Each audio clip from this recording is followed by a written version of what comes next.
आज हम पढ़ने वाले हैं MPOB का first topic environmental analysis and business environment.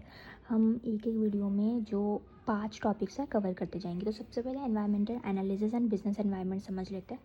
तो एनवायरमेंटल एनालिसिस से पता चल रहा है यानी कि एनवायरमेंट को एनालाइज करना, इस एनालाइज करना कि बिज़नेस पे वो कैसे अफेक्ट कर सकता है। एंड फॉर अ बिज़नेस एक एनवायरनमेंट को एनालाइज करना इज़ वेरी इंपॉर्टेंट। उससे हमें पता चलता है कि कस्टमर के प्रेफरेंसेस क्या है और क्या उन्हें अपॉर्चुनिटीज़ आ सकती है, क्या थ्रेट्स आ सकते हैं। तो वही पढ़ते हैं। इसका मतलब होता है स्टडी करना, अंडरस्टैंड करना सारे एक्सटर्नल एंड इंटरनल फैक्टर्स को जो कि एक बिजनेस ऑर्गेनाइजेशन को अफेक्ट कर सकते हैं। ये एक फर्म को हेल्प करता है, वो अपॉर्चुनिटीज़ आइडेंटिफाई कर सकता है, क्या फ़ायदे उन्हें मिल सकते हैं, क्या वो मतलब क्या अपॉर्चुनिटी उन्हें मिलती है अपने पूरे बिज़नेस को खड़ा करने के लिए। देन थ्रेट्स, क्या नुकसान हो सकते हैं, तो उसके लिए वो पहले से रेडी रहेंगे। और जो उसकी ये अपॉर्चुनिटी और थ्रेट्स की वजह से, ताकि वो इफेक्टिव स्ट्रैटेजी फॉर्मुलेट कर सके उनके फ्यूचर के लिए। क्योंकि जब वो एनालाइज करते हैं एनवायरनमेंट को तो उन्हें पता चलता है, उन्हें बहुत सारी प्रॉन्स एंड कॉन्स पता चलते हैं, तो उस हिसाब से वो स्ट्रैटेजी इफेक्ट करते हैं। ये बेसिकली प्रोसेस होता है ताकि मॉनिटर कर सके, इवैल्यूएट कर सके, इंटरप्रेट कर सके इन्फॉर्मेशन को। मॉनिटर करना यानी कि डे टू डे हम देख सके कि एक एनवायरनमेंट में चल क्या रहा है। इवैल्यूएट करना, जो भी चल रहा है उस चीज़ को इवैल्यूएट करना एंड उसको इम्प्लाई करना। इंटरप्रेट यानी कि उसके बारे में बातचीत करके स्ट्रैटेजी बनाना। ठीक है, तो जो बिजनेस एनवायरनमेंट्स को परफॉर्मेंस को अफेक्ट करेगा। ऑब्जेक्टिव क्या होते हैं? तो बेसिकली सबसे पहले तो अपॉर्चुनिटीज़ एंड थ्रेट्स, क्या प्रॉन्स एंड कॉन्स हो सकते हैं, क्या अपॉर्चुनिटी उन्हें मिल सकती है, थ्रेट्स क्या हो सकते हैं, नुकसान क्या हो सकते हैं। और understand market condition, marketing condition यानी कि ट्रेंड्स के बारे में समझना, कस्टमर की प्रेफरेंसेस के बारे में समझना। एंड फिर स्ट्रैटेजिक प्लानिंग करना। स्ट्रैटेजिक प्लानिंग मतलब लॉन्ग टर्म प्लान्स को प्रिपेयर करना। जिस तरीके से एनवायरनमेंट चेंज हो रहा है उस तरीके से एक स्ट्रैटेजिक प्लानिंग करना। ठीक है, बेटर डिसीजन मेकिंग यानी कि सही से decision banana on external and internal condition. जो भी उन्हें एनवायरनमेंट एनालिसिस करते हैं तो उस हिसाब से वो डिसीजन मेकिंग कर सकते हैं अपने बिजनेस के लिए। और adapt to changes, of course business को अडेप्ट करना आना चाहिए एक डायनेमिक एनवायरनमेंट को, बिकॉज एनवायरनमेंट हमारा बदलता रहता है, रोज़ ट्रेंड्स बदलते हैं, रोज़ प्रेफरेंसेस बदलती है, तो उन्हें वो अडेप्ट करना आना चाहिए, एडजस्ट कर सके वो अपने बिजनेस एक्टिविटीज़ को according to political, economic and technological changes. So performance improve करता है, एक ऑर्गेनाइजेशन अचीव करता है अपने गोल्स को एफिशिएंटली। सो एनवायरनमेंट मोस्टली 2 तरीके के होते हैं, एक तो एक्सटर्नल एनवायरनमेंट और इंटरनल एनवायरनमेंट। एक्सटर्नल एनवायरनमेंट क्या होते हैं कि factors outside the organization control, जो ऑर्गेनाइजेशन के हाथ में नहीं होता है लेकिन अडेप्ट करना आना चाहिए। इंटरनल एनवायरनमेंट काफ़ी हद तक जो है ऑर्गेनाइजेशन के कंट्रोल में होता है और कर लेते हैं कंट्रोल। तो एक्सटर्नल हमारे 2 टाइप के होते हैं, एक तो macro environment, then micro environment. Macro environment में हमारा political and legal, economic, social and cultural, technological, environmental, natural, demographic. If 12th में भी वी हैव स्टडी कॉमर्स, तो उसमें जो बिजनेस स्टडीज़ में हमने एनवायरनमेंट के बारे में पढ़ा था, चैप्टर 3 इन बिजनेस स्टडीज़, तो वही सारा है। और माइक्रो एनवायरनमेंट में हमारा जो customer, competitor, supplier, distributor, media और पब्लिक के बारे में, यानी कि माइक्रो एनवायरनमेंट लोगों की बात हो रही है इसमें। मैक्रो में हमारे प्रॉपर जो पॉलिटिकल एंड लीगल पूरे एनवायरनमेंट की टाइप्स ऑफ एनवायरनमेंट की बात हो रही है, माइक्रो में हमारे लोगों की बात हो रही है। देन जो इंटरनल एनवायरनमेंट में हमारे ऑर्गेनाइजेशनल स्ट्रक्चर, ये जो बिजनेस के अंदर organizational structure, then resources, human financial material यानी कि worker, then capital, and then हमारा मटेरियल जो बिल्डिंग मशीनरी होती है। कल्चर एंड वैल्यूज़ यानी कि सोसाइटी से related, leadership style, autocratic, democratic, laissez faire, technology and processes कितना इनोवेटिव है और कितना नहीं है, तो वही हम डिटेल में अभी देखते हैं। एक्सटर्नल एनवायरनमेंट में मैक्रो एनवायरनमेंट फर्स्ट। सो इसका मतलब जनरल एनवायरनमेंट, जनरली ये चेंजेस होते रहते हैं। ठीक है, doesn't influence not only one company, सिर्फ एक कंपनी को इन्फ्लुएंस नहीं करता बल्कि एंटायर इंडस्ट्री को इन्फ्लुएंस करता है। जो एक इंडस्ट्री के अंदर मल्टीपल कंपनी होती है उसको इन्फ्लुएंस करता है। सो फर्म इसको कंट्रोल नहीं कर सकता लेकिन उनको अडेप्ट करना आना चाहिए, बिकॉज एनवायरनमेंट इज़ डायनेमिक और एक बिजनेस को एक डायनेमिक एनवायरनमेंट को अडेप्ट करना आना चाहिए। तो सबसे पहले हम पॉलिटिकल एंड लीगल देख लेते हैं। तो पॉलिटिकल एंड लीगल जो एनवायरनमेंट होता है इसका मतलब government policies, political stability, labour laws, जो गवर्नमेंट पॉलिसीज़ बनाती है। पॉलिटिकल स्टेबिलिटी मतलब जहाँ पे गवर्नमेंट और पॉलिटिकल सिस्टम इफेक्टिवली फंक्शन कर रहा है। देन लेबर लॉज, लेबर से पता चल रहा है वर्कर, यानी कि वर्कर से रिलेटेड रिस्पॉन्सिबिलिटी एंड राइट। सो वो, ठीक है। एग्जाम्पल जैसे कि टैक्स रेट में चेंज आया, लेबर लॉ में चेंज आया, तो वो सारे बिजनेसेस को अफेक्ट किया, ठीक है। देन इकोनॉमिक देखते हैं। ये इकोनॉमिक फैक्टर जैसे हमने इकोनॉमिक्स में पढ़ा है, inflation, deflation, GDP growth, interest rate and economic policies, तो economic is related to that only, ठीक है। एग्जाम्पल ए रिसेशन में reduce consumer spending affecting business sales. Recession मतलब फॉल इन जीडीपी, जीडीपी के गिर जाने से कंज्यूमर की जो परचेजिंग पावर, स्पेंडिंग है वो कम हो जाती है, वो खरीदारी कम कर देता है, जिसकी वजह से बिजनेस सेल्स में अफेक्ट करता है। ऑफकोर्स वो खरीदेगा नहीं, तो एक बिजनेस डाउन हो जाएगा। सोशल एंड कल्चरल क्या होता है? सोशल एंड कल्चर यानी कि वैल्यूज़, बिलीव्स, जो सबके अलग अलग बिलीव्स है, सबके अलग अलग ओपिनियंस है, वैल्यूज़ है, लाइफस्टाइल अलग है। Education and custom of society से रिलेटेड। सो सोशल मीन्स सोसाइटी के कस्टम, वैल्यूज़। और एग्जाम्पल राइजिंग हेल्थ अवेयरनेस, यानी कि हेल्थ अवेयरनेस जितनी बढ़ रही है तो डिमांड, जब हेल्थ अवेयरनेस बढ़ रही है तो ऑफकोर्स डिमांड बढ़ेगी फिटनेस रिलेटेड प्रोडक्ट्स को लेके, ऑर्गेनिक फूड को लेके। तो ये हमारा सोशल एंड कल्चरल, यानी कि जब बिलीफ चेंज होते हैं तो एक बिजनेस के ऊपर भी इफेक्ट आता है, ठीक है। टेक्नोलॉजिकल यानी कि लेवल ऑफ इनोवेशन क्या है? Research and technology development. Example AI और डिजिटल मार्केटिंग की वजह से एक बिजनेस ऑपरेशंस बहुत ही ज़्यादा ट्रांसफॉर्म्ड हुए हैं आज के ज़माने में।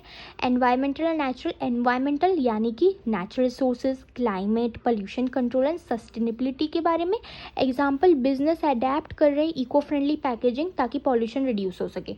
डेमोग्राफिक मतलब population, size, age distribution, gender ratio, literacy rate ratio and example जैसे कि लार्ज नंबर ऑफ पॉपुलेशन है, उनकी डिमांड इंक्रीज होती है एजुकेशन, मोबाइल गैजेट्स के लेके। ऑफकोर्स जितनी बड़ी पॉपुलेशन होगी उतनी ज़्यादा डिमांड बढ़ती जाएगी। तो ये हमारा पूरा मैक्रो एनवायरनमेंट था। जनरल एनवायरनमेंट यानी कि इसमें सारे टाइप्स ऑफ एनवायरनमेंट हमने पढ़ लिए। माइक्रो एनवायरनमेंट में क्या है कि स्पेसिफिक एनवायरनमेंट है, ठीक है। हाँ, स्पेसिफिक एनवायरनमेंट यानी कि कस्टमर एक स्पेसिफिक टाइप के हम ये करते हैं कि टाइप ऑफ कस्टमर हमारे पास आते हैं। जैसे कि आज के ज़माने में गेंजी, वैसे स्पेसिफिक डिस्ट्रीब्यूटर हम चूज़ करते हैं। जैसे कि फैक्टर्स इंक्लूड करता है जो कि कंपनी के क्लोजर होते हैं, जो कि डायरेक्टली अफेक्ट करते हैं कंपनी की डे टू डे ऑपरेशंस यानी कि एक्टिविटीज़ को। फर्म्स के पास थोड़ा सा कंट्रोल होता है ओवर दिस एक्टिविटीज़, ठीक है। सबसे पहले customer, of course they are the key to business success, ठीक है। अगर कस्टमर नहीं होंगे तो ऑफकोर्स एक बिजनेस सक्सेस नहीं हो सकता। ये एसेट्स होते हैं ऑर्गेनाइजेशन के, ठीक है। कॉम्पिटिटर मतलब जैसे कि other firms offering similar products, वो एक जैसे प्रोडक्ट्स ऑफर कर रही है, सर्विसेज प्रोवाइड कर रही है कम दाम में, तो प्राइसिंग इन्फ्लुएंस करते हैं और मार्केटिंग स्ट्रैटेजी इन्फ्लुएंस होती है। सप्लायर रॉ मटेरियल प्रोवाइड करती है, रिसोर्सेज प्रोवाइड करती है, तो ये प्रोडक्शन क्वालिटी एंड कॉस्ट को अफेक्ट करता है। डिस्ट्रीब्यूटर यानी कि जो पर्टिकुलर प्रोडक्ट होता है, गुड्स होता है, वो डिलीवर करने में मदद करते हैं कस्टमर को, जैसे कि होलसेलर, रिटेलर। मीडिया और पब्लिक, वही पब्लिक ओपिनियन, एडवर्टीजमेंट करना, मीडिया कवरेज, वो एक कंपनी के इमेज, रेपुटेशन एंड गुडविल को शेप करता है। तो ये हमारा पूरा एक्सटर्नल एनवायरनमेंट था। अब हम इंटरनल एनवायरनमेंट देख लेते हैं। तो इंटरनल एनवायरनमेंट हमारा होता है ऑर्गेनाइजेशनल स्ट्रक्चर। ऑफकोर्स एक बिजनेस के अंदर ऑर्गेनाइजेशनल स्ट्रक्चर बहुत ही ज़रूरी होता है। मतलब वो उसके अंदर क्रोनोलॉजिकली वे में, सिस्टमैटिकली वे में काम हो रहा है, तब जाके ही पता चलता है। एक पूरे बिजनेस को ऑर्गेनाइजेशनल स्ट्रक्चर को देख के ही पता चल जाता है कि बिजनेस कितना पानी में है और या फिर बिजनेस कितना ऊपर जा रहा है, ठीक है। रिसोर्सेज यानी कि ह्यूमन रिसोर्सेज जैसे कि एम्प्लॉय, उनकी training and development. Financial resources, capital, cash flow क्या है। एंड मटेरियल जैसे कि machinery, building and raw material. Culture and values यानी कि shared beliefs, norms and values that shape employ behaviour. क्या बिलीव्स है, क्या कल्चर है उस पर्टिकुलर ऑर्गेनाइजेशन का, वही एम्प्लॉय के बिहेवियर को शेप करता है। लीडरशिप स्टाइल, ऑफ कोर्स एक लीडर कैसा है वहाँ का, ऑटोक्रेटिक स्टाइल में चल रहा है, डेमोक्रेटिक में चल रहा है या फिर लेस फेयर में चल रहा है, ठीक है। Technology and processes, technology and process यानी कि उस पर्टिकुलर ऑर्गेनाइजेशन में टेक्नोलॉजी का कैसे इस्तेमाल किया जा रहा है, कैसे वो इनोवेटिव है पर्टिकुलर गुड्स या सर्विसेज को प्रोड्यूस करने के लिए। अगर leadership style autocratic, democratic, laissez fair देखें तो ऑटोक्रेटिक में बहुत ही स्ट्रिक्ट होता है, लाइक इसका एग्जांपल हिटलर, ठीक है, जो बोलूँगा वही करना है, तो इससे क्रिएटिविटी ये हो जाती है। डेमोक्रेटिक मतलब हम जब डिसीजन मेकिंग कर रहे हैं तो हम एम्प्लॉयज़ को भी पार्टिसिपेट करने का मौका देते हैं कि आप अपने ओपिनियंस दो ही जब हम डिसीजन बना रहे हैं, क्योंकि आपको ही काम करना है, आपके लिए ही पॉलिसी है। लेस फेयर में एकदम खुली छूट दे रखी है कि अब मैंने काम दे दिया, आपको जैसे करना है करो, हम कुछ रोक टोक नहीं करेंगे। तो this is all about the business environment जो कि हमने पढ़ा, एक एनवायरनमेंट को पूरी तरीके से एनालाइज करना, उसके ऑब्जेक्टिव क्या है, देन उसके बाद उसके टाइप्स क्या है, 2 तरीके के टाइप्स, एक्सटर्नल में 2 टाइप्स है, तो बहुत ही ईजी था। एंड अब इसको हम एग्जाम्पल के तौर पे समझ लेते हैं। एग्जाम्पल के तौर पे समझे तो जैसे कि स्टारबक्स का एग्जांपल ले लिया है, पॉलिटिकल एंड लीगल। स्टारबक्स को फॉलो करना पड़ेगा गवर्नमेंट रेगुलेशन और डिफरेंट पॉलिसीज़ को। पॉलिटिकल एंड लीगल में क्या बताया, लेबर लॉज के बारे में, ठीक है, लेबर लॉज पॉलिसीज़ के बारे में, जो कि टैक्स रेट के बारे में, तो उन्हें must government regulation, different government regulation को फॉलो करना पड़ेगा। फूड सेफ्टी को फॉलो, फूड सेफ्टी और टैक्स पॉलिसीज़ वगैरह को फॉलो करना पड़ेगा हर एक कंट्री में। जैसे कि इंडिया में FSSAI फूड स्टैंडर्ड्स को फॉलो करना पड़ेगा if they are selling food items, जो कि कॉफ़ी वगैरह एंड जो सैंडविच वगैरह जो बेचते हैं। FDI फॉरेन डायरेक्ट इन्वेस्टमेंट, ठीक है। इकोनॉमिक में यानी कि इकोनॉमिक रिसेशन अगर GDP में फॉल हुआ तो कस्टमर कट डाउन कर देंगे एक्सपेंसिव कॉफ़ी में। ऑफकोर्स एक्सपेंसिव कॉफ़ी कौन पिएगा इतने पैसे खर्च करके अगर GDP गिर गई तो जिसकी वजह से स्टारबक्स सेल्स कम हो सकती है। सोशल एंड कल्चरल, स्टारबक्स को अडेप्ट करना चाहिए अपने मेन्यू में लोकल टेस्ट्स को इन इंडिया, ठीक है। या लाइक ये मसाला चाय ऑफ़र करती है, तंदूरी पनीर रोल ऑफ़र करती है, ताकि इंडियन प्रेफरेंसेस टेस्ट को वो मैच कर सके। Technological, Starbucks mobile apps use करती है ऑनलाइन ऑर्डरिंग के लिए, डिजिटल पेमेंट्स के लिए, एंड AI यूज़ करती है ताकि पर्सनलाइज्ड कस्टमर रिकमेंडेशन पता चले, ठीक है। एनवायरमेंटल और नेचुरल, स्टारबक्स प्रमोट करता है सस्टेनेबिलिटी को और वर्किंग ताकि रिड्यूस कर सकें हम single use plastic by introducing reusable cups and recyclable packaging, ठीक है। डेमोग्राफिक में हमारा वही, डेमोग्राफिक यानी कि पॉपुलेशन, यानी कि एक टारगेट उनका होता है यंग प्रोफेशनल्स जो कि वर्किंग होते हैं, स्टूडेंट्स, अर्बन पॉपुलेशन जो शहर में रहने वाली पॉपुलेशन है वो, जो कि लाइफस्टाइल को वैल्यू करते हैं और कन्वीनियंस को वैल्यू करते हैं। कस्टमर, स्टारबक्स सर्व करता है वाइड कस्टमर बेस, जैसे कि students, professional travellers who enjoy premium coffee and ambience. आजकल तो सब एम्बियंस देख के ही जाते हैं। कॉम्पिटिटर हमारा होता है जो स्टारबक्स कंपटीशन फेस मोस्टली करता है ब्रांड से, जैसे कि Costa cafe, Mac cafe and local coffee change जैसे कि कैफ़े कॉफ़ी डे, या फिर हम टिम हॉर्टन्स भी कह सकते हैं। तो ये वही सेम, उससे भी बेटर कॉफ़ी प्रोवाइड करते हैं, एम्बियंस भी उससे अच्छा होता है एंड सस्ते दाम में प्रोवाइड करता है। तो इसकी वजह से वो एक कंपटीशन है स्टारबक्स के लिए। सप्लायर्स, तो सप्लायर्स हमारे स्टारबक्स डिपेंड करता है अपने ग्लोबल सप्लायर में for high quality coffee beans के लिए। वो ब्राज़ील से उनकी हाई क्वालिटी कॉफ़ी बीन्स आती है, तो ग्लोबल सप्लायर्स पे वो डिपेंड करते हैं लाइक ब्राज़ील। डिस्ट्रीब्यूटर, स्टारबक्स अपने खुद के स्टोर से बेचता है कॉफ़ी वगैरह, ऑनलाइन डिलीवरी वगैरह करता है, और उन्होंने उनके पार्टनर जैसे कि स्विगी एंड जोमेटो। मीडिया और पब्लिक, स्टारबक्स मेंटेन करता है स्ट्रॉन्ग ब्रांड इमेज को, गुडविल को थ्रू सोशल मीडिया या फिर कुछ कैंपेन्स करके ऑन सस्टेनेबिलिटी। ये हमारा पूरा देखा होगा।